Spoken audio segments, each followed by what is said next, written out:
তো how are the countries classified, মানে বিভিন্ন দেশকে কিভাবে আমরা ভাগ করে থাকি, এরা কি উন্নত দেশ না অনুন্নত দেশ, কিভাবে ভাগ করা হয়ে থাকে? উত্তর হলো গ্রস ডোমেস্টিক প্রোডাক্ট, জিডিপি, বা গ্রস ন্যাশনাল ইনকাম, জিএনআই। সোজা কথা হলো মোট মোট আয়, একটা ইকোনমিতে মোট আয় কেমন তা দ্বারা। তারপর সেই অর্থনীতিতে কিরকম শিল্পায়ন হয়েছে, শিল্পায়নের মাত্রা কেমন, লেভেল অফ ইন্ডাস্ট্রিয়ালাইজেশন, শিল্পায়ন কোন পর্যায়ে রয়েছে, বেশি হারে শিল্পায়ন হয়েছে না কম হারে শিল্পায়ন হয়েছে, তা দ্বারা দেশকে ভাগ করা হয়। স্ট্যান্ডার্ড অফ লিভিং, মানে জীবনযাত্রার মান দ্বারা।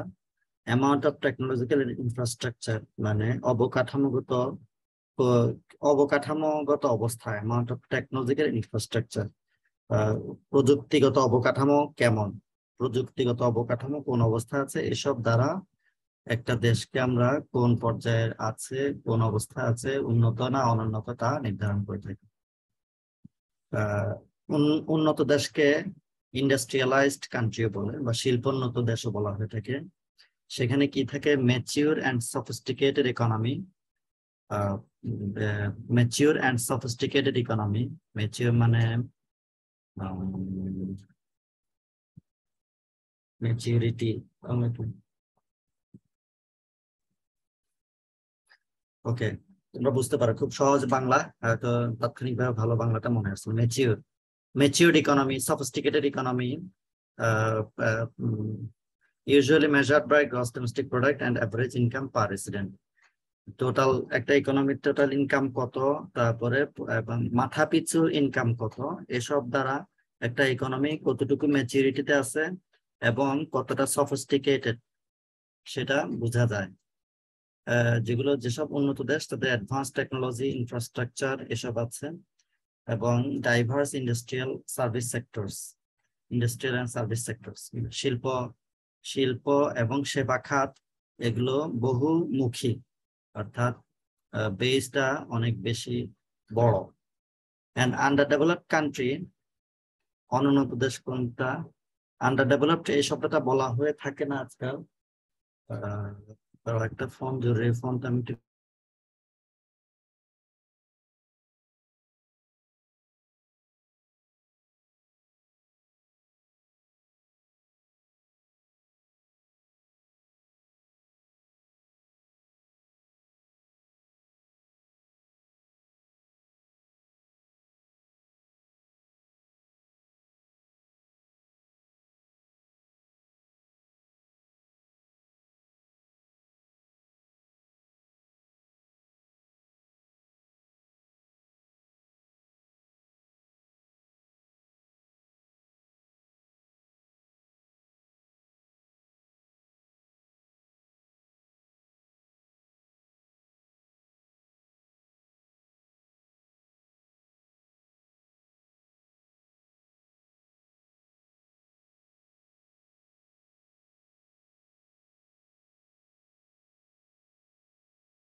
ওকে, একটা আন্ডার ডেভেলপড ইকোনমির বৈশিষ্ট্য হচ্ছে সেখানে ক্রনিক পভার্টি, মানে দারিদ্র থাকবে,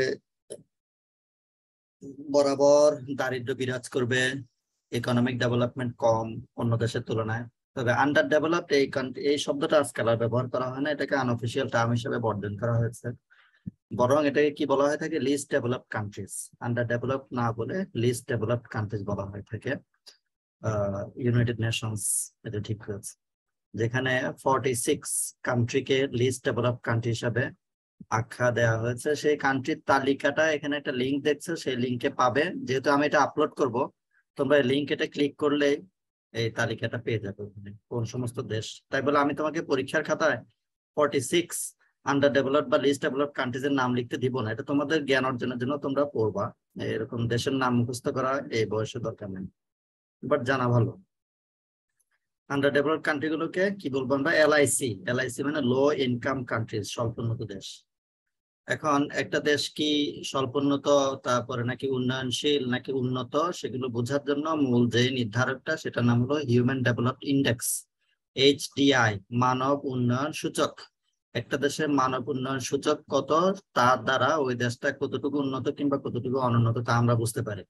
মানব উন্নয়ন সূচক তৈরি করা হয়, সূচক সংখ্যা তৈরি করার একটা প্রক্রিয়া আছে, যেটা স্ট্যাটিস্টিক্স পড়লে হয়তো তোমরা জানতে, তোমাদের দরকার না, তোমরা শুধু জেনে রাখো যে সূচক HDI যে ইন্ডেক্সটা, সেই ইন্ডেক্সটা তৈরি করা হয়ে থাকে কতগুলো ফ্যাক্টরকে বিবেচনায় এনে, যেমন কি কি অর্থনৈতিক প্রবৃদ্ধি কেমন, জীবন প্রত্যাশা মানে কতদিন বেঁচে থাকে মানুষ, স্বাস্থ্য, শিক্ষা এবং জীবনযাত্রার মান, এসবের উপর ভিত্তি করে ইন্ডেক্স নাম্বারটা তৈরি করা হয়ে থাকে। যে ইন্ডেক্স নাম্বারের সর্বোচ্চ মান হলো 1 আর সর্বনিম্ন মান হলো 0। তাহলে 0 থেকে 1 এর মধ্যে হতে পারে।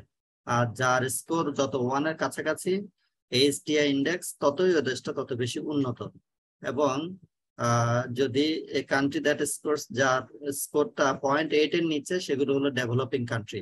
তাহলে ধরে বুঝে নিতে পারো।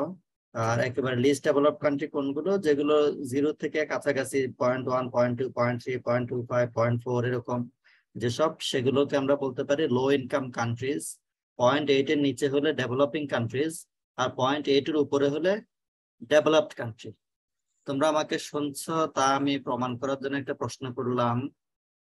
প্রশ্নটা করলাম, মনে করো মাঝখান থেকে দেখে না একজনকে। নাজমুল, তুমি কি আমাকে শুনছো?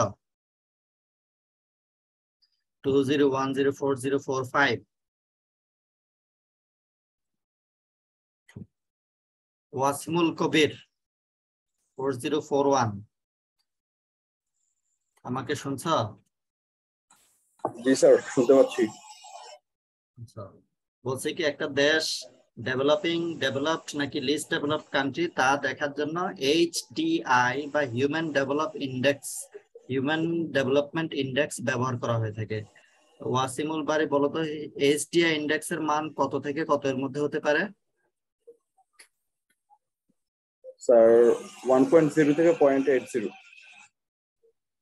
0 থেকে 1 এর মধ্যে, মানে সোজা কথা হলো এই মানগুলো দশমিক সামথিং হবে। এরিনা আক্তার আছো? এরিনা আক্তার, আরিনা অথবা এরিনা, আমি জানি না তোমার কি ডাকতে হয়। আমাকে শুনছ? শুনছো না? তাহলে 3 জনের নাম ডাকলাম, একজন কথা বলেছ, বাকিরা কেউ কথা বলছো না। তাহলে কি তোমরা আমাকে শুনছো না? সামিউল, আমাকে শোনো? সামিউল শোনো না? সামিউল, জি স্যার, শুনতে পাচ্ছি স্যার। HDI ইন্ডেক্সের মান যদি 0.9 হয়, সেই দেশটা কেমন? Sir developing country. Developed country, developed মানে উন্নত দেশ। জি স্যার। যদি মানব উন্নয়ন সূচকের মান 0.9 হয়, সেটা উন্নত দেশ, কারণ 0.8 এর বেশি। 0.8 কিংবা 0.8 এর বেশি হলে উন্নত, 0.8 এর কম হলে উন্নয়নশীল, আর খুব কম হলে অনুন্নত, লিস্ট ডেভেলপ, নিম্ন আয়ের দেশ। জি স্যার। ওকে, এই কথাগুলো কি ক্লিয়ার তোমাদের জি স্যার। কাছে? আরেকটা যেটা যে মানদণ্ড ব্যবহার করে একটা দেশ উন্নত নাকি অনুন্নয়নশীল, অনুন্নত তা হলো পার ক্যাপিটা ইনকাম। একটা দেশের মাথা পিছু আয় কত সেটা দেখো ওই দেশের এই অবস্থানটা আমরা বুঝতে পারি। যেমন মাথাপিছু আয় আমাদের দেশে মাত্র $2000 বা এরকম কিছু একটা, যদিও সরকারি হিসাবে বলেছে $2228। আমি দেখলাম ইউনাইটেড নেশনস তারা 2022 সালের জন্য যে ডেটাটা দিয়েছে সেখানে একটা 1700 সামথিং দেখায়। তারপর আমি আশাবাদী অপটিমিস্টিক হওয়ার কারণে 2000 অ্যাপ্রক্সিমেটলি লিখলাম।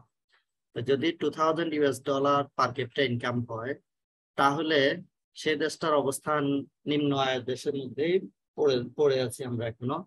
কারণ উচ্চ আয়ের দেশ হওয়ার জন্য পার ক্যাপিটা ইনকাম হওয়া উচিত প্রায় 13,000 12,696। তারা হলো হাই ইনকাম কান্ট্রিজ বা উচ্চ আয়ের দেশ।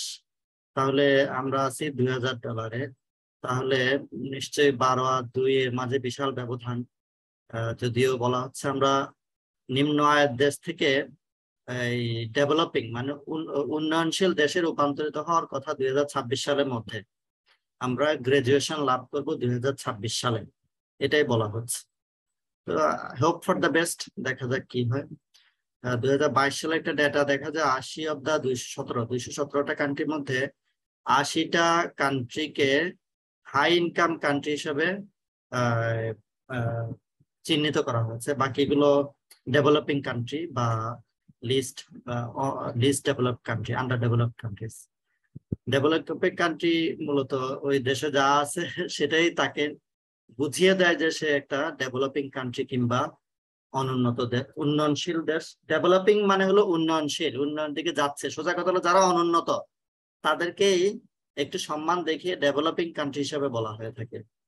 যাদের স্ট্যান্ডার্ড অফ লিভিং, জীবনযাত্রার মান মন্দ এবং অর্থনীতির যে ভিত্তি, ইকোনমির যে বেস, অর্থনীতির ভিত্তিটা খুবই অনুন্নত এবং হিউম্যান ডেভেলপ ইন্ডেক্স HDI ইন্ডেক্সটা কম, মান এই 0.456 এর মধ্যে আসা, hovers around 0.456 এবং লাইক দ্যাট। এবং সেখানে আছে মোস্টলি মানুষগুলো পুষ্টিহীনতায় ভোগে, তাদের আবাসন ব্যবস্থাটা দুর্বল, পানি সরবরাহ নোংরা, মানে কি বলা হয়, বিশুদ্ধ পানি সরবরাহের অভাব,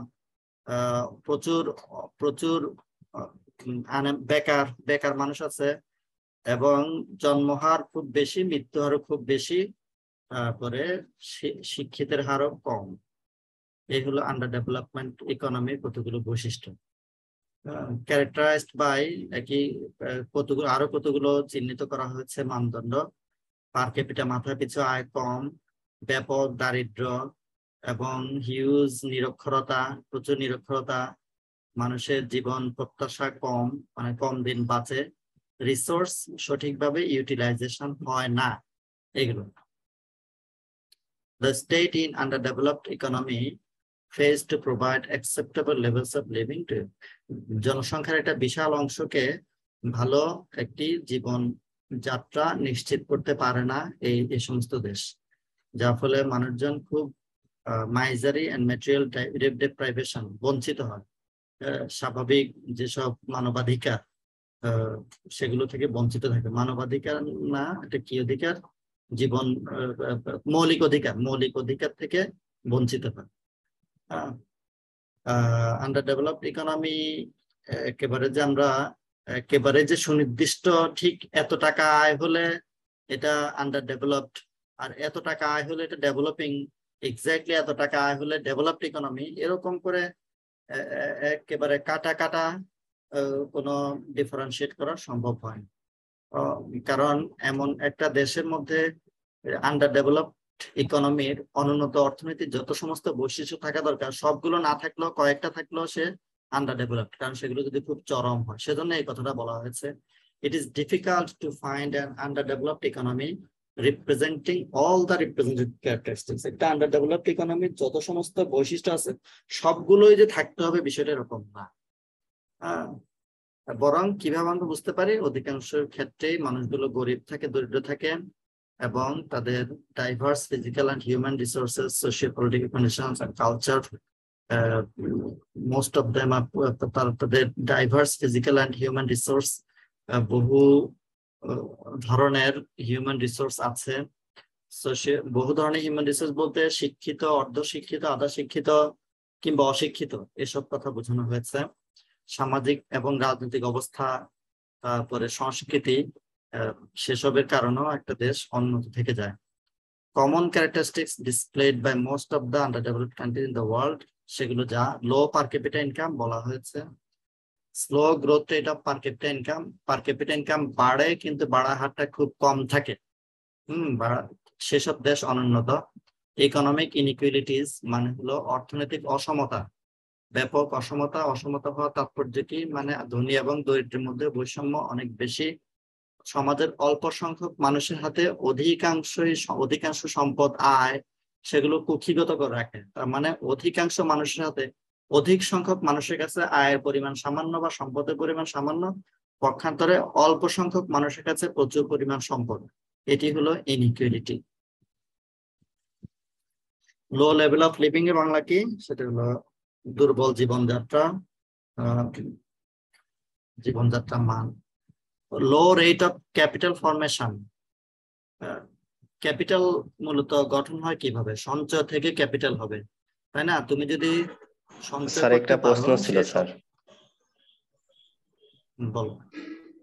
স্যার ধরেন যে আপনার হচ্ছে যে আয়ের চেয়ে যদি হচ্ছে ব্যয় বেশি হয়, তবুও যদি ব্যক্তির ইনকাম যদি উচ্চ মানের হয়, তবে সে ক্ষেত্রে কি আমরা সেটা কি বলছি হচ্ছে আমি, যে শোনো, আয়ের চেয়ে ব্যয় যদি, হ্যাঁ আমি বলছি শোনো, বিশেষ না করলে বুঝবো জি না। স্যার। আয়ের চেয়ে যদি ব্যয় বেশি হয় তাহলে সঞ্চয় করতে পারে না, সঞ্চয় করতে না পারার কারণে তারা মূলধন গঠন করতে পারে না। কারণ মূলধন গঠনে অংশ নেয় কি, বিনিয়োগ। বিনিয়োগ দ্বারাই বিনিয়োগ করলে মূলধনের পরিমাণ বৃদ্ধি পায়। আর বিনিয়োগ করার জন্য কি চাই, সঞ্চয় চাই। তো মানুষের আয়ের তুলনায় ব্যয় বেশি হওয়ার কারণে সঞ্চয় করতে পারে না, সেজন্য মূলধন গঠনের পরিমাণটা কম হয়। তারপর ব্যাকওয়ার্ড টেকনিক্স অফ প্রোডাকশন, মানে উৎপাদন প্রক্রিয়া, উৎপাদন কাজে আমরা সেকেলে প্রযুক্তি ব্যবহার করে থাকি। উন্নত দেশগুলো কিংবা উন্নয়নশীল, কম উন্নত দেশসমূহ উৎপাদন প্রক্রিয়াকে মডার্নাইজ, আধুনিকায়ন করতে পারেনি, বরং সেকেলে উৎপাদন কৌশল ব্যবহার করে থাকে। High growth rate of population dependency burden, এটা বুঝতে পারো, জনসংখ্যা প্রবৃদ্ধি হার বেশি এবং ডিপেন্ডেন্সি বার্ডেন, আমরা পরস্পরের উপর নির্ভরশীলতা অনেক বেশি। আমাদের দেশের বয়স্ক মানুষগুলো তাদের পরবর্তী জেনারেশন বা পরবর্তী জেনারেশনের উপর নির্ভরশীল। কেন? কারণ হলো সরকারের পক্ষ থেকে তেমন কোনো সামাজিক নিরাপত্তা সুরক্ষা, সামাজিক সুরক্ষা কিংবা নিরাপত্তা ঘাটতি রয়েছে। আমাদের দেশের কথা বলছি না, অনুন্নত দেশের এক্সাম্পল দেওয়া হচ্ছে। তো অনুন্নত দেশের এসব বৈশিষ্ট্যের সাথে যদি তোমার দেশের বৈশিষ্ট্য মিলে তাহলে তোমার দেশ সেই ক্যাটাগরিতে পড়ে। আর যদি দেখো উন্নত দেশের সাথে মিলে তাহলে উন্নত দেশে পড়বে। উন্নত দেশে পৌঁছাবো ইনশাল্লাহ আমরা 2041 সালে। এখন 2026 সালে অন্তত পক্ষে আমাদের যে তকমাটা লাগানো আছে আমাদের গায়ে, সেটা কি, লিস্ট ডেভেলপ কান্ট্রিজ, মানে স্বল্প উন্নত দেশ থেকে উন্নয়নশীল দেশে গিয়ে পৌঁছানোর জন্য যে সমস্ত ক্রাইটেরিয়া ফুলফিল হওয়া দরকার সেগুলো যদি ফুলফিল করতে পারি অন্তত পক্ষে আমরা একটা স্টেজ পার হয়ে আসলাম। অনুন্নত দেশে বা উন্নয়নশীল দেশের শ্রমিক যারা, তাদের উৎপাদনশীলতা কম। উৎপাদনশীলতা বলতে কি বুঝো, একটা নির্দিষ্ট সময় একজন শ্রমিক যে পরিমাণ উৎপাদন করতে পারে সেটিকে বলা হয় উৎপাদনশীলতা। একটা নির্দিষ্ট সময়ে যদি ভালো টেকনোলজি তাকে দিতে না পারো, ভালো ওয়ার্ক এনভায়রনমেন্ট দিতে না পারো, তাহলে স্বাভাবিকভাবে তার উৎপাদনের পরিমাণ হবে অনেক কম। তাই তার প্রোডাক্টিভিটি, শ্রমের উৎপাদনশীলতা কম। উন্নত দেশে 1 ঘন্টায় তুমি যদি ডিশ ওয়াশ করতে চেষ্টা করো, যে পরিমাণ ডিশ ওয়াশ করতে পারবে, তুমি চেষ্টা করো, মানে তোমাকে এই কথাটা বলার অর্থ হলো এই যে এটাকে ছোটভাবে দেখার কোনো সুযোগ নাই। বাংলাদেশ থেকে যে সমস্ত ছেলে পেলে ইউরোপ আমেরিকাতে কাজ করতে যায়, ওরা যদি ডিশ ওয়াশিং এর সুযোগ পায় রেস্টুরেন্টে গিয়ে, তারা এটাতে অনেক হ্যাপি হয়। কারণ একটা লো পেড জব হওয়ার পরেও যে পেমেন্টটা পাওয়া যায় সেটা বাংলাদেশের তুলনায় 100 গুণ বেশি। 100 গুণ না হলে বেশ কয়েক গুণ বেশি। আমি হিসাব করে দেখাতে পারি যে আসলে বহুগুণ বেশি। যেমন ধরো 1 ঘন্টা তুমি ডিশ ওয়াশ করলে 120 ক্রোনা, সুইডেনে যদি পাও মানে 1200 টাকা। আমি জানি না, তোমাদের ক্লাসে হয়তো একদিন বলে থাকতে পারে। তো 1200 টাকা পাও। এখন কথা হচ্ছে 1 ঘন্টাতে তুমি 1 ঘন্টা 1200 টাকা পেলে 8 ঘন্টা কাজ করলে কত পাবো? 9600, মানে 9600 টাকা। তো একদিনে তুমি শুধুমাত্র ডিশ ওয়াশ করে একদিনে 9600 টাকা উপার্জন করতে পারো। কিন্তু এই যে কাজটা আমাদের এখানে কাজের মহিলারা করে থাকেন, সারাদিন কাজ করার পরে পুরো মাসে তুমি বেতন দাও কত টাকা, 3,000 টাকা বা 4,000 টাকা, এর বেশি দাও না। সারা মাস ধরে কাজ করলে পরে প্রতিদিন যদি 8 ঘন্টা কাজ করে, 30 দিন 240 ঘন্টা কাজ করে, সে কয় হাজার টাকা পায়? 4,000 টাকা পায়। আর তুমি 1 ঘন্টা একদিন কাজ করে কত পাও? 9,600 টাকা পাও। সেজন্যই বললাম বিশাল ব্যবধান, এবং প্রোডাক্টিভিটির মধ্যেও ব্যবধান রয়েছে। একই লেবারকে তুমি যদি ভালো টেকনোলজি ব্যবহার করে উৎপাদন করার সুযোগ দাও, তাহলে সে বেশি পরিমাণ দ্রব্য কিংবা সেবা উৎপাদন করতে পারবে, তার মানে তার প্রোডাক্টিভিটি হাই। কিন্তু অনুন্নত দেশে সেটা লো। ন্যাচারাল রিসোর্স গুলো আমরা ঠিক মতো ব্যবহার করতে পারি না, কারণ ন্যাচারাল রিসোর্স গুলোকে একদিকে উদ্ঘাটন করা যায় না টেকনোলজির অভাবে, অন্যদিকে নীতি সমূহ এসবের অনুকূলে নাই। কোন সব দেশের জন্য? অনুন্নত দেশে। এবং বিশাল সংখ্যক মানুষ বেকার থাকে। এগ্রিকালচারের ডমিনেন্স থাকে অনুন্নত দেশে। প্রিমিটিভ ইকোনমি বলে, প্রিমিটিভ ইকোনমি মানে প্রাথমিক অর্থনীতি, প্রাইমারি সেক্টর। এগ্রিকালচারকে প্রাইমারি সেক্টর বলা কথা ছিল কি, এগ্রিকালচার উৎপাদনের একটা অংশ বাজারে উদ্বৃত্ত থাকবে, সেই উদ্বৃত্ত ব্যবহার করে সেটা কোথায় যাবে? শিল্পে যাবে। কিন্তু অনুন্নত দেশসমূহ ব্যাপক হারে শিল্পায়ন হয়নি বলে ওই এগ্রিকালচারের মধ্যে সবকিছু ঘোরাফেরা করে, এবং এই কারণে বলা হয়ে থাকে যে অনুন্নত দেশে ডমিনেন্স অফ এগ্রিকালচার, কৃষির ডমিনেন্স রয়েছে। ডমিনেন্স বাংলা করবা ঠিক করে, ডমিনেট করা আর কি। পোভার্টি ইনসিডেন্স হাই, লো পার ক্যাপিটা ইনকাম, যেহেতু কম, মাথা পিছু আয় খুব কম, সেজন্য দারিদ্র হার বেশি। ইনফ্রাস্ট্রাকচারাল ব্যাকওয়ার্ডনেস এবং ফরেন ট্রেড। ইনফ্রাস্ট্রাকচারাল ব্যাকওয়ার্ডনেস অর্থ বুঝছো অবকাঠামোগত দুর্বলতা, সীমাবদ্ধতা, অবকাঠামো, অনুন্নত অবকাঠামো, এসব। লো ভলিউম অফ ফরেন ট্রেড, অনুন্নত দেশের বৈদেশিক বাণিজ্যের পরিমাণ খুব কম। কেন বৈদেশিক বাণিজ্যের পরিমাণ কম? একদিকে তারা রপ্তানি করতে পারে না, একদিকে আমদানিও করতে পারে না বেশি পরিমাণে। কেন রপ্তানি করতে পারে না? কারণ রপ্তানি করতে পারে কোন অংশটা? যা উৎপাদন করে তা থেকে নিজেদের চাহিদা মেটানোর পরে যা থাকবে সেটাই তো বাইরে রপ্তানি করবে। কিন্তু উন্নত দেশের উৎপাদনের পরিমাণ অনেক কম। কি কারণে? সম্পদ যথাযথভাবে ব্যবহার হয় না, এফিসিয়েন্টলি ব্যবহার হয় না বলে উৎপাদন কম। যা উৎপাদন হয় সেটা দিয়ে অভ্যন্তরীণ চাহিদাই মেটানো সম্ভব হয় না, সেজন্য রপ্তানি খুব সামান্য কিংবা নাই।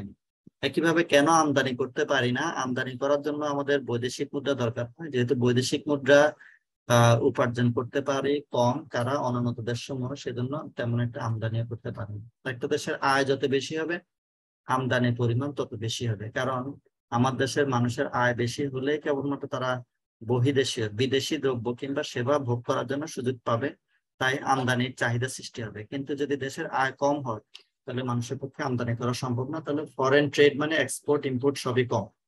এইগুলো ছিল কি বিভিন্ন দেশের বৈশিষ্ট্য। আর বাংলাদেশ বর্তমানে কোন অবস্থা আছে সেটা তোমরা জানো, আমিও জানি। 2026 সালের মধ্যে উন্নয়নশীল দেশে রূপান্তর হওয়ার কথা। এখন পার ক্যাপিটা ইনকাম কত বললাম? বলো দেখি তোমরা কতটুকু মনোযোগী ছিলে? 2,000 টাকা। স্যার 2,200 মার্কিন ডলার। হ্যাঁ, এই পরিমাণ, এটা খুবই সামান্য। কিন্তু উন্নত দেশ হওয়ার জন্য কত হওয়া চাই এই পরিমাণটা? 12,000 স্যার। 12,996 মার্কিন ডলার। ইয়েস, এরকম কিছু। এরপরে তোমাদের সিলেবাস ধরে যদি আমি অগ্রসর হই, তাহলে আরেকটা চ্যাপ্টার সম্পর্কে একটু ধারণা দিয়ে যাই, natural resource, natural and mineral resources. এটা সম্পর্কেও ধারণা দিয়ে যেতে পারি। আগামীকাল আবার একটা ক্লাস করবা, কয়টার দিকে করবা? তোমরা রাতে ক্লাস না করে, কালকে রাতে না করে অবশ্যই 3টা-4টার দিকে পারবা না? তোমরা রাজি হয়ে যাও, এখান থেকে প্রশ্ন হবে। ইকোনমিক ডেভেলপমেন্ট যা পড়েছে ওখান থেকে প্রশ্ন।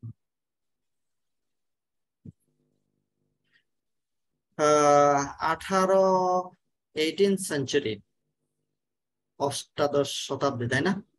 ইন্ডাস্ট্রিয়াল রেভলিউশন যেটা হয়েছিল, তখন a historically unprecedented increase in both population and living standards has taken place. মানুষের সংখ্যা বেড়েছে, মানুষের জীবনযাত্রা তাও উন্নত হয়েছে। এই দুটো একসাথে হওয়াটা অনেক ক্ষেত্রেই একজনের একটা তথ্যের সাথে সাংঘর্ষিক। বিশ্বের জনসংখ্যা 1800 সালে 1 বিলিয়ন থেকে বর্তমানে 7 বিলিয়ন। 1 বিলিয়ন মানে কত কোটি জানো কেউ? 100 কোটি। তাহলে 7 বিলিয়ন মানে কত? 700 কোটি। তাহলে আজকাল বিশ্বের জনসংখ্যা প্রায় 700 কোটির মতো। এগুলো এই ব্যাকগ্রাউন্ডটা কেন দেওয়া হচ্ছে? মানুষের সংখ্যা বেড়েছে, একই সাথে মানুষের ভোগের পরিমাণও বেড়েছে। আগে আমরা যা ভোগ করতাম সেই তুলনায় এখন বেশি ভোগ করি। আগে তুমি কাচ্চি ডাইন কয়টা দেখছো চিটাগাং শহরে? একটাও না। দেখো না একটাও। আর এখন কোনায় কোনায় ভিতরে ভিতরে অলিতে গলিতে কাচ্চি ডাইন, তারপর কি কাচ্চি খাদক। বলতো কাচ্চি খাদকের লোকেশন কোথায়? কার চোখে পড়েছে? আমার চোখে পড়ছে 2-3 দিন আগে। কারো চোখে পড়ছে? না স্যার। স্যার রেল তোমরা স্টেশনের অলিতে পাশে গলিতে আছে স্যার। হ্যাঁ, কোথায়? স্যার রেল স্টেশনের পাশে আছে আমাদের নাকি ক্যাম্পাসে। কাচ্চি খাদক? কাচ্চি খাদক নাকি কাচ্চি ডাইন? ডাইন স্যার। ডাইন। কাচ্চি খাদক কারো চোখে পড়ছে? না আমার স্যার, চোখে পড়ছে 2-3 দিন আগে। স্যার একদিন আমাদের জামাল খান, স্যার জামাল খান এই ক্লাসে একটা দেখছিলাম। আচ্ছা, হতে পারে, দেখ আমার কোনো থাকতে পারে। আমি টেরি বাজার দেখলাম সেদিন কাচ্চি খাদক। এরকম খাদক খুদক দিয়ে আশেপাশে ভরে আছে। মানুষও বেড়েছে, মানুষের ভোগও বেড়েছে, কিন্তু দুটো একসঙ্গে বাড়ার কথা না। কেন? কারণ হলো সীমিত সম্পদ। বাট এটা সম্ভব হয়েছে কি কারণে? ব্যাপক হারে ইন্ডাস্ট্রিয়ালাইজেশনের কারণে। Human beings are now consuming vastly more resources than before the industry. শিল্প বিপ্লবের আগে তুলনায় মানুষ বর্তমানে বেশি পরিমাণ ভোগ করার সুযোগ পাচ্ছে।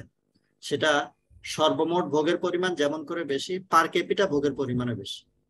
বুঝলে এগুলো কিভাবে সম্ভব হয়েছে? এগুলো মূলত রিসোর্স এবং এনার্জি। এই এই বিষয়টা অনেককে অনেক অনেক পর্যবেক্ষকদেরকে ভাবিয়ে তুলেছে কিভাবে এটা সম্ভব। and high living standards are sustainable. Living standard যেটা আছে আগের চেয়ে ভালো হয়েছে, যা সেটি টেকসই কিনা, এবং এর জন্য যা প্রয়োজন তা হলো natural resource. Will the availability of to meet by growing demand for them. যদি মানুষের দ্রব্য এবং সেবার চাহিদা বেড়েছে, সেই দ্রব্য এবং সেবার চাহিদা বৃদ্ধিটা অবশ্যই ইতিবাচক। আর এরূপ বৃদ্ধি যদি টেকসই হতে হয় তাহলে প্রাকৃতিক সম্পদের প্রাচুর্যতা প্রয়োজন। বর্তমান আধুনিক যে নগরায়ন, শিল্পায়ন, তারপরে পরিবহন ব্যবস্থা এবং এসব পুরো বিশ্বব্যাপী সম্ভব হয়েছে যেসব কারণে সাস্টেনেবল মিনারেল রিসোর্স ডেভেলপমেন্ট, টেকসই খনিজ সম্পদ উন্নয়ন এবং তাদের যথাযথ ব্যবহার, বিভিন্ন খাতে তাদের যথাযথ ব্যবহারের মাধ্যমে এগুলো সম্ভব হয়েছে। এবং টেকসই খনিজ সম্পদ উন্নয়ন এরা বর্তমান যে সিভিলাইজড ইন্ডাস্ট্রিয়াল ওয়ার্ল্ড সভ্য কি শিল্পায়নের মাধ্যমে যে সভ্যতা অর্জন করেছে, সেখানে মূলত যা রোল প্লে করেছে, যেটি ভূমিকা রেখেছে, তা হলো mineral resource. This means that the sustainable socio-economic infrastructure of any country is an indication of what? একটা দেশে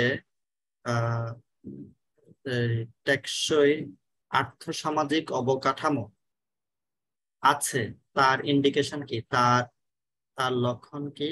তার ইঙ্গিত বহন করে কি সেই দেশে যদি হিউজ ন্যাচারাল রিসোর্স থাকে এবং ইটস টেকনোলজিক্যাল নো হাউ, প্রযুক্তিগত কৌশল, ability to explore and exploit mineral resource. Mineral resource মানে খনিজ সম্পদ কেবল থাকলে চলবে না, সেগুলো সংগ্রহ করার জন্য এবং আবিষ্কার করার জন্য, উদ্ভাবন এবং সংগ্রহ। এক্সপ্লোর মানে হলো উদ্ভাবন, আর এক্সপ্লয়েট মানে হলো সংগ্রহ করা। সেটার জন্য তোমার যোগ্যতা থাকা চাই, সামর্থ্য থাকা চাই, wisdom, Pragya in utilising this resources properly in the development. এবং এসব রিসোর্সকে, এসব খনিজ সম্পদকে উন্নয়ন কাজে ব্যবহার করার জন্য প্রয়োজনীয় জ্ঞান থাকা চাই। সেজন্য একটি ইকোনমিক্স একটা ব্রাঞ্চ আছে, সেই ব্রাঞ্চের নাম হলো রিসোর্স ইকোনমিক্স। রিসোর্স ইকোনমিক্স এর মূল প্রতিপাদ্য কি? এমন সমস্ত নীতি প্রণয়ন করবে। রিসোর্স ইকোনমিক্স অধ্যয়নের মাধ্যমে এমন সব নীতিমালা আমরা শিখতে পারবো, যে নীতিমালা শিখে এই প্রাকৃতিক সম্পদকে কিভাবে উদ্ভাবন করা যাবে এবং কিভাবে সংগ্রহ করা যাবে তা শিখতে পারবো, এবং এর মাধ্যমে গণমানুষের কল্যাণ সর্বোচ্চ হবে। তাহলে সেটা সেই নেট বেনিফিট, নিট কল্যাণটা সর্বোচ্চ হবে।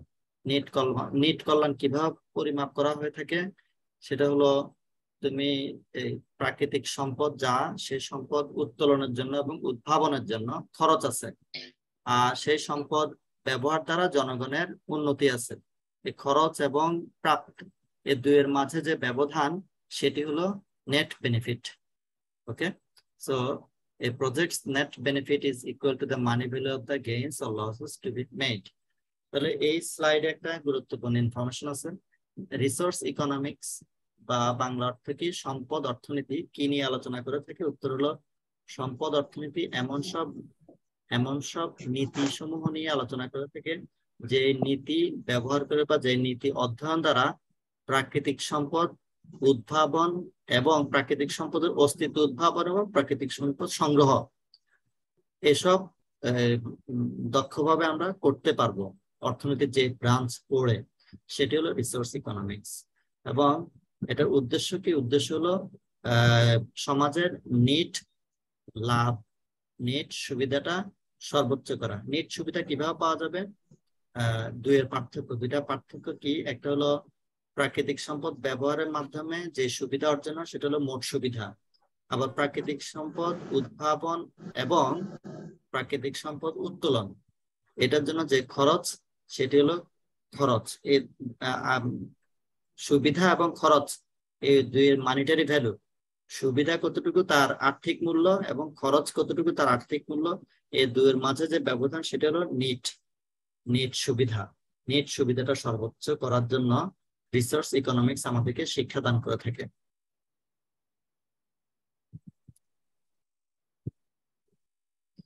এর মাধ্যমে কত দ্রুত এই প্রাকৃতিক সম্পদকে উত্তোলন করতে পারবো। cannot be made independent resource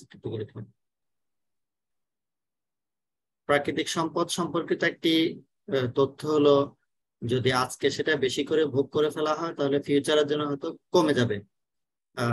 but সেটাও ডিপেন্ড করে সেই রিসোর্সটা কি রিনিউয়েবল নাকি নন রিনিউয়েবল, মানে নবায়নযোগ্য নাকি নবায়নযোগ্য নয় তা। এখন আসো রিনিউয়েবল রিসোর্স কাকে বলে আর নন রিনিউয়েবল রিসোর্স কাকে বলে, দুইয়ের মধ্যে পার্থক্যটা একটু শিখে নাও। রিনিউয়েবল রিসোর্স এক্সাম্পল দেখে বুঝতে পারো। রিনিউয়েবল বাংলা কি বললাম শুনছো? আমাকে তোমরা ভালো সংখ্যক ছাত্র আছে, 58 স্টুডেন্ট আছে। Really happy. রাত 11টার সময় নবায়নযোগ্য প্রাকৃতিক সম্পদ। এক্সাম্পল দেখো, যেমন ধরো বন জঙ্গল, তারপরে জীব বৈচিত্র্য, ওয়াইল্ড লাইফের বাংলাটা বলো তো কি? বন্যজীবন স্যার। হ্যাঁ, বন্যপ্রাণী স্যার, বন্যপ্রাণী। বন্যপ্রাণী, ওয়াইল্ড লাইফ, বন বন্যপ্রাণী ক্যাপেবল অফ গ্রোয়িং ব্যাক। এরা ক্রমান্বয়ে বাড়তে পারে, তাই না? ফরেস্ট, বন বাড়তে পারে বলতে কি বোঝানো হচ্ছে? ওখানে নতুন নতুন গাছ হবে, তুমি একদিকে পুড়ে দেওয়া, আবার গাছ তৈরি হয়। তারপরে বন্যপ্রাণী, তারাও বংশবৃদ্ধি করে, সেজন্য এদেরকে বলা হয় রিনিউয়েবল। গ্রো ব্যাক, বৃদ্ধি হয়, অথবা তারা নিজেদেরকে রিনিউ করে। এবং সেজন্য আমরা যদি মডারেট রেটে, একেবারে অতি দ্রুত হারে এদেরকে ধ্বংস না করে যদি মডারেট রেটে আমরা তাদেরকে ভোগ করি, তাদেরকে সংগ্রহ করি, তাহলে সেগুলো আবার বংশ বিস্তার করার সুযোগ পায়, এবং এদেরকে বলা হয় ন্যাচারাল রিসোর্স। যেমন এত লইট্টা মাছ খাও প্রতিদিন, কিন্তু লইট্টা মাছ সাগরের মধ্যে আবার পাওয়া যাচ্ছে, সো দিস ইজ রিনিউয়েবল, তাই নাকি? This leaves open the possibility of enjoying their benefits in perpetuity, মানে অবিরাম তুমি রিনিউয়েবল রিসোর্স যেগুলো নবায়নযোগ্য রিসোর্স, তাদের এসব রিসোর্স থেকে, এসব সম্পদ থেকে সুবিধা পেতে থাকবা অবিরাম। পারপিচুইটি বলতে অবিরাম বোঝানো হয়েছে। সোলার এনার্জি, অ্যাটমসফিয়ার, অশানস, এরাও তো রিনিউয়েবল, ঠিক নাকি? কারণ সৌরশক্তি তুমি নিয়মিত পাচ্ছ, পেয়ে যাচ্ছ। অ্যাটমসফিয়ার, আবহাওয়া, অশানস, নদী, সাগর, এগুলো রিনিউয়েবল, শেষ হয়ে যায় না, বৃদ্ধি পায়। Because they will continue providing, এরা বৃদ্ধি না পেলেও কন্টিনিউয়াসলি আমাদেরকে সুবিধা দিয়ে যাচ্ছে।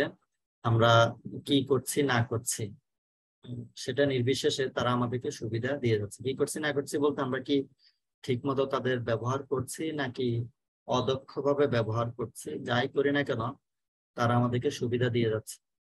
বুড়িগঙ্গা নদীতে তুমি যতই বর্জ্য নিক্ষেপণ করো না কেন, কাপ্তাই নদীতে তুমি যতই বর্জ্য নিক্ষেপণ করো না কেন, ওরা কিন্তু তোমার কাছ থেকে বেঁকে বসে না, ওরা তোমাকে সুবিধা দিয়ে যাচ্ছে। এই জন্য এটাকে বলা হয় পারপিচুইটি, অবিরাম সুবিধা পাওয়া যাচ্ছে। পক্ষান্তরে নন রিনিউয়েবল এনার্জি রিসোর্স যেগুলো, সেগুলো নবায়নযোগ্য না, যারা গ্রো করে না। যেমন ধরো অয়েল স্টক, তেলের মজুদ যদি থাকে, কোল, কয়লার মজুদ, মেটালস, আর অ্যাকচুয়ালি ফিক্সড, এরা বলতে গেলে তারা তাদের যোগানের পরিমাণ হলো সুনির্দিষ্ট, অথবা আর রিনিউড সো স্লোলি, যদিও নবায়ন হয় সেটা এত স্লোলি হয় যে আমরা বলতে গেলে ধরে নিতে পারি যে এদের পরিমাণে হলো সীমিত। when viewed from a human time perspective, একজন মানুষের আয়ু সাপেক্ষে যদি চিন্তা করো তাহলে সেগুলো আসলে সীমিত, পরিমাণটা সীমিত। একটা ইন্টারেস্টিং ফিচার দেখলাম একটা বইতে, ওই ম্যাককনেলের বইতে আমি দেখলাম জিনিসটা, মনে করো অয়েলের পরিমাণ সীমিত বলছে একটা দেশে বলো, বিশ্বে বলো, অয়েলের যে স্টক, তেলের যে স্টক, সেটা সীমিত। তবে সেই সীমিত পরিমাণটা বলা হচ্ছে একজন মানুষের আয়ুর সাপেক্ষে। একজন মানুষ কয়দিন বাঁচে? 100 বছর বাঁচে না, 110 বছর বাঁচে, কিন্তু মিলিয়ন্স অফ ইয়ার্স যদি সময় দাও তাহলে তেলের মজুদ হয়তো বাড়ে। কিভাবে জানো? একটা এক্সাম্পল দেখলাম বইতে, যে তুমি মনে করো চিকেন খাচ্ছ, চিকেনের কিছু অংশ ফেলে দিচ্ছ, ফেলে দিলে পরে সেটা আস্তে আস্তে মাটির সাথে মিশে যায়। এরপরে মিলিয়ন্স অফ ইয়ার, মানে লক্ষ লক্ষ বছর অতিক্রম হলে সেটা হিট এবং প্রেসার, মানে তাপ এবং চাপ, এই দুয়ের সংমিশ্রণ দ্বারা আস্তে আস্তে এটি তেলে রূপান্তরিত হয়, অয়েলে রূপান্তরিত হয়। ইন্টারেস্টিং একটা বিষয় আমি বইতে পেয়েছি। As the case with fossil fuels like oil, coal, which take millions of years to form out of decaying plants and animals.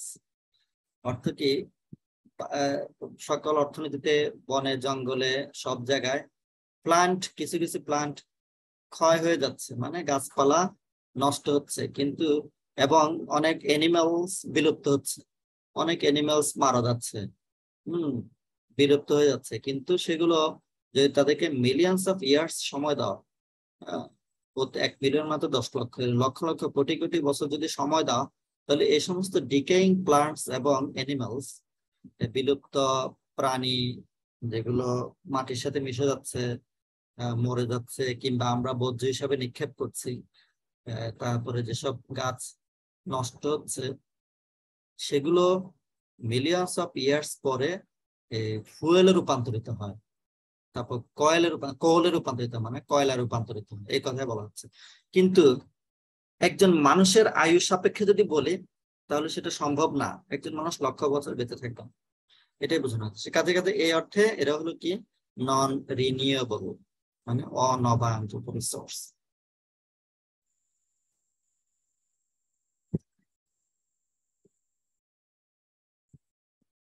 উন্নয়নশীল দেশ যেগুলো, তারা অনেক পিছিয়ে থাকে উন্নত দেশের তুলনায়। কিসের সাপেক্ষে? এসব রিসোর্সের সাপেক্ষে, ন্যাচারাল রিসোর্সের সাপেক্ষে।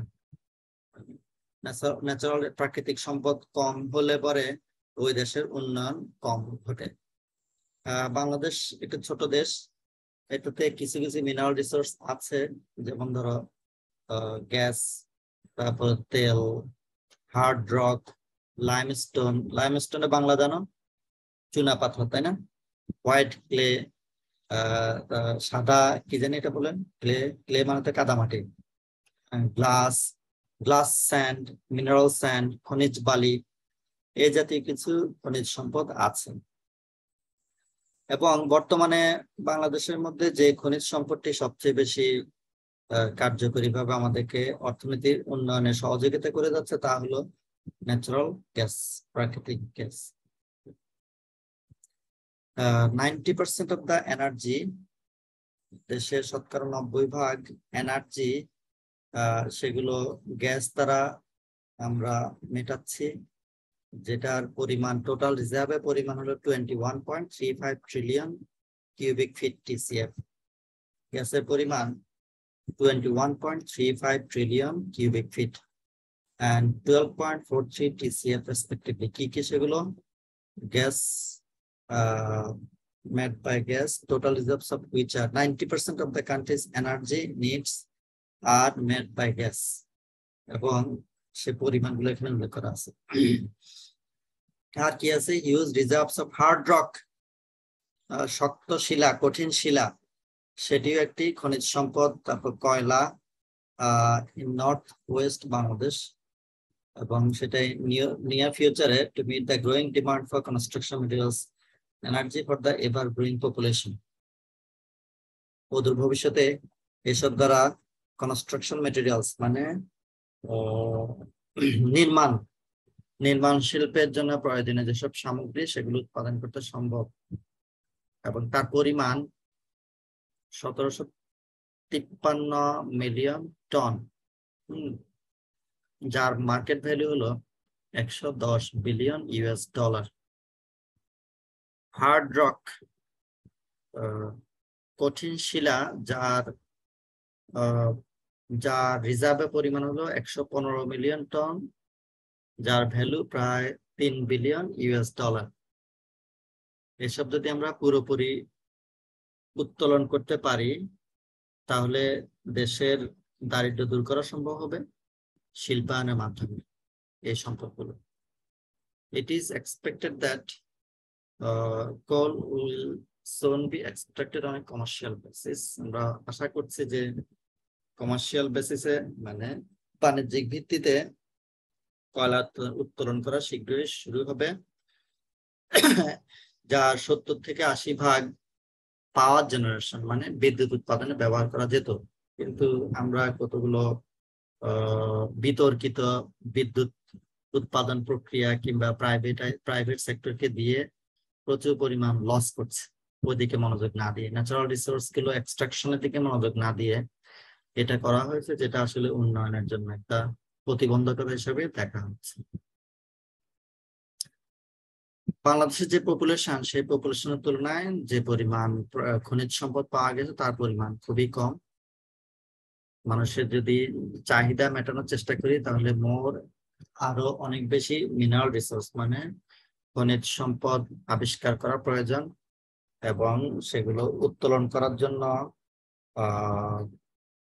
প্রযুক্তি প্রয়োজন।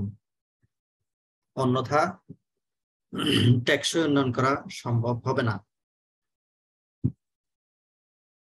যদিও it is difficult for developing countries like Bangladesh, বাংলাদেশের মতো একটা উন্নয়নশীল দেশের পক্ষে এটা খুবই কঠিন কি করাটা, to carry out the necessary activities for exploration exploitation, মানে খনিজ সম্পদ উদ্ভাবন এবং উত্তোলন এটি করার জন্য যেসব টেকনোলজি দরকার সেগুলো অভ্যন্তরীণভাবে আমরা প্রোভাইড করতে পারি না। সেজন্য কি দরকার? ফরেন অ্যাসিস্ট্যান্স মানে বৈদেশিক সাহায্য দরকার, এবং এটা বাংলাদেশের একটা বড় সীমাবদ্ধতা। একটা সাস্টেনেবল সোসাইটির দিকে অগ্রসর হওয়ার জন্য বাংলাদেশের মতো দেশের উচিত এটি মিনারেল রিসোর্স বা খনিজ সম্পদ এর উন্নয়নের দিকে মনোযোগ দেওয়া উচিত, যাহা অর্থনীতিকে একটি শেপ পুনঃ আকৃতি প্রদান করতে সহযোগিতা করবে। তাহলে এই ছোট্ট বিষয়টা তোমরা পড়বে, এগুলো আমি আপলোড করে দিব। আজকে তাহলে এ পর্যন্তই থাকলো, আগামীকালকে আরেকটা নতুন চ্যাপ্টার পড়িয়ে দেবো। Thank you very much.